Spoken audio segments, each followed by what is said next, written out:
ये कहानी उस समय की है जब जॉनथन एक बोर्डिंग स्कूल में पढ़ा करता था।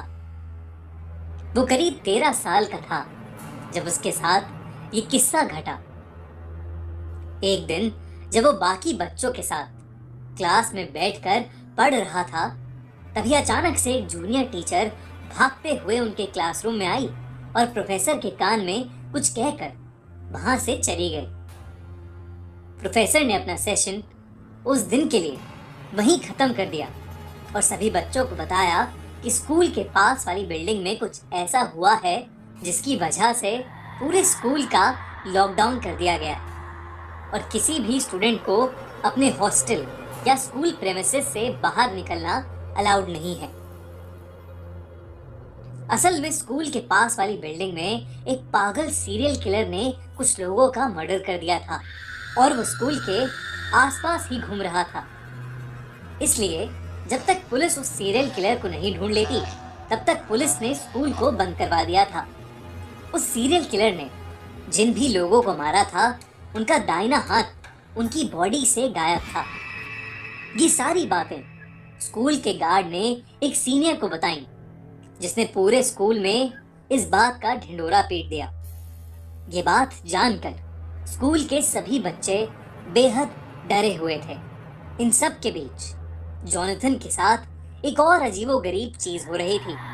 जब से ये स्कूल लॉकडाउन शुरू हुआ था, उसे रोज रात अचानक अपने हॉस्टल के बैकयार्ड से किसी आदमी के जोरों से चीखने की आवाज आती। ताज्जुब की बात यह थी कि आवाज उसके अलावा और कोई नहीं सुन पा रहा था। एक रात जब वो सो रहा था, उसे फिर से वही चीख सुनाई दी। इस बार वो हिम्मत करके हॉस्टल के बैकयार्ड में जा पहुंचा। उसने देखा कि बैकयार्ड की घास पर लाल खून पड़ा था।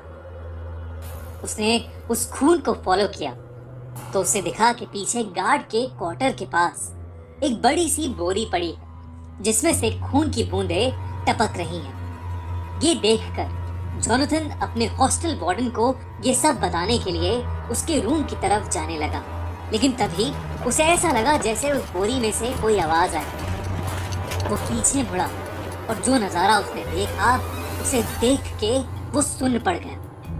उस बोरी में से एक कटा हुआ हाथ निकलकर जमीन में रेंगता हुआ उसके पास आ रहा था। 13 साल का जॉनथन ये देखकर बेहद घबरा गया और चीखते हुए वहां से भागा। कुछ ही देर में उसे ऐसा लगा कि जैसे वो बोरी उन सभी कटे हुए हाथों से भरी है जिनको उस सीरियल किलर ने मारा था, और सभी हाथ रेंगते हुए उसके पीछे आ रहे हैं। जॉनथन जोर जोर से मदद के लिए चीखने लगा। उसकी चीख सुनकर हॉस्टल वार्डन और बाकी लोग भी उठ गए। वो बोरी देखकर स्कूल प्रिंसिपल ने तुरंत पुलिस को फोन किया और वहां बुला लिया। स्कूल टीचर्स सभी बच्चों को एक हॉल में ले गए और उन्हें अंदर से लॉक कर दिया। जॉनथन अब भी जोर जोर से रो रहा था।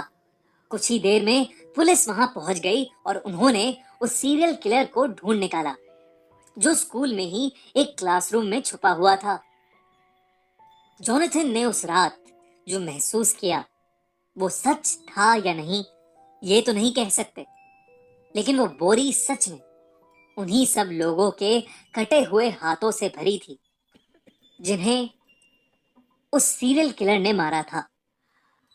उस दिन के बाद से स्कूल का रूटीन तो नॉर्मल हो गया, लेकिन जॉनथन को आज भी वो खौफनाक सपना आता है जहां एक कटा हुआ हाथ रेंगते हुए उसके पास आ रहा है।